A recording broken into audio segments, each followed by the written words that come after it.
Pemirsa, sejak mulai beroperasional per 1 Januari 2017, Rumah Sakit Nyidah tidak terlalu banyak melayani pasien. Rata-rata pasien yang dilayani per hari adalah 4 hingga 5 pasien, layanannya pun sebatas rawat jalan IRD.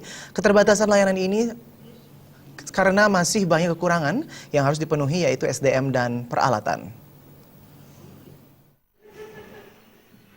Direktur RS Nyidah Dr. Nyoman Wisnu Brata mengatakan sambil memberikan pelayanan, pihaknya sedikit demi sedikit menjalani proses untuk melengkapi peralatan dasar agar bisa membuka layanan poliklinik. Tahap awal agar bisa menjadi RS tipe C, harus ada layanan dasar seperti penyakit dalam, anak, obgyn, dan bedah.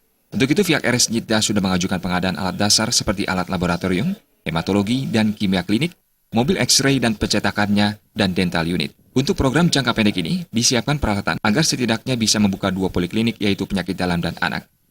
Diharapkan peralatan ini sudah bisa direalisasikan bulan Juni, sehingga layanan bisa dibuka pada bulan Juli. Untuk SDM sendiri, menurut Wisnu sudah siap dan akan segera bertugas jika peralatan sudah ada. Selain memenuhi peralatan dan SDM, Wisnu melanjutkan saat ini juga sedang digodok mengenai pola tarif untuk RS tipe C. Saat ini dalam menerapkan tarif, RS Nyidah masih menggunakan tarif puskesmas.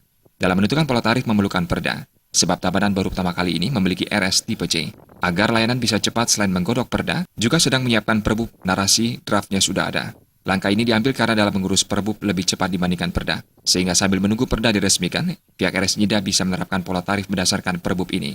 Untuk pasien sendiri yang datang ke RS Nyidah, kebanyakan adalah warga sekitar, yaitu yang tinggal di seputaran desa Nyidah Kediri. Mereka datang dengan keluhan penyakit kegawat daruratan, seperti kecelakaan maupun sakit perut.